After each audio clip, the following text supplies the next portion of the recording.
Okay, hi, I'm Jacob. I'm at a church here. This is a little tutorial on how to set up NDI with your computer and your soundboard.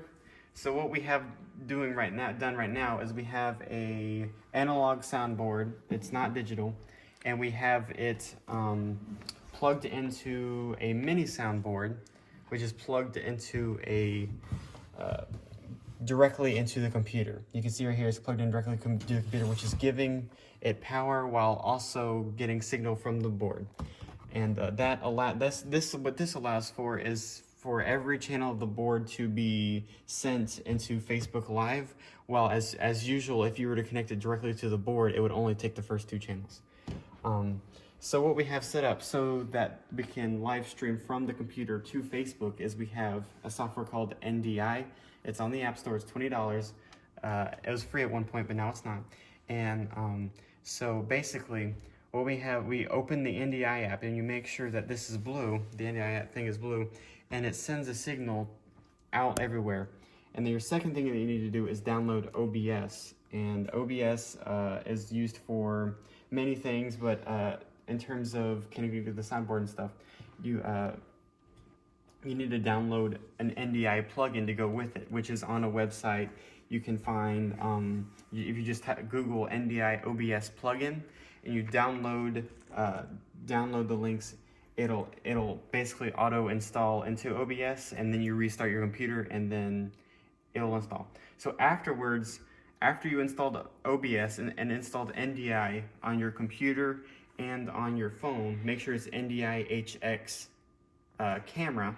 After you installed them, you open up the app and make sure they're connected to either the same Wi-Fi network, or what we found out you can do is the same cellular hotspot. I did not know you could do this before, but we used a cellular hotspot to connect a computer and a phone together through NDI. So just to put this in picture, we have audio coming from a soundboard to the computer and video coming from the phone to the computer. And our goal is to stream both the audio and the video to Facebook. We can do that through OBS, which we would add through this plus button. You add a NDI source, and then you add an audio input capture. And if it's open, then it should automatically connect to the computer, or you can double click on the source and then select the source that you want it to be. Okay, so from here, you need the Facebook live stream code. And the way you do that is you go to your Facebook page and you create a live stream. This is just the church we're at, and you create a live video, and there should be something that says get stream key.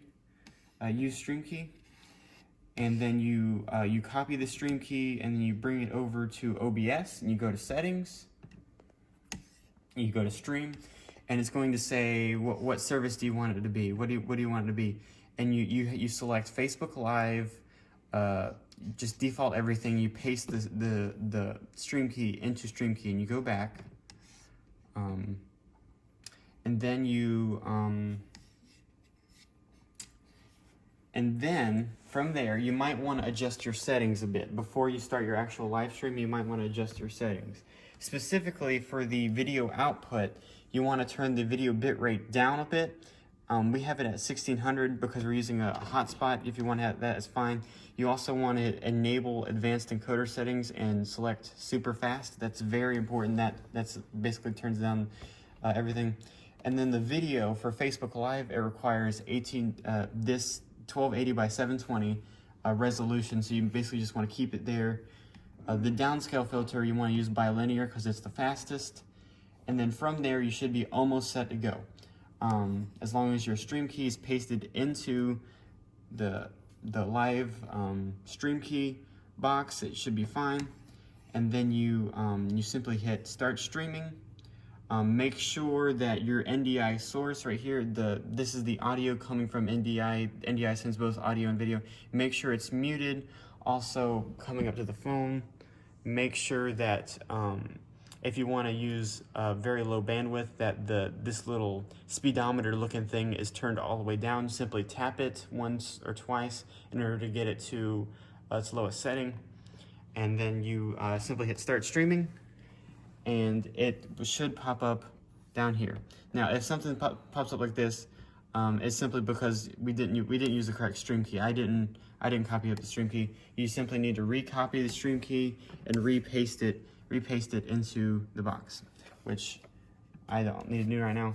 But anyways, another thing you need to keep track of is the audio delay. If you want to adjust the delay on your audio or the delay on the audio itself, you simply double click. You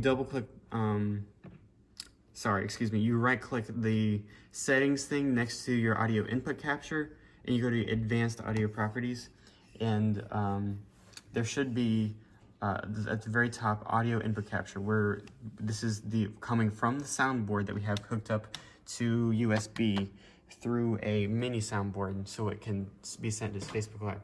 So what we did is we turned up the gain just a little bit on the input sound so it could work a little better. And then we also set the offset. This is the audio delay offset. This is how many milliseconds audio will wait before being put in the video. In other words, if your audio is faster than your video, when you clap like that, you'll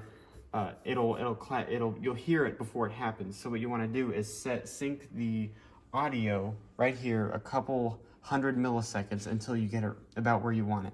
And we have it set at 700. That's roughly 0.7 of a second, and that's basically where we want it.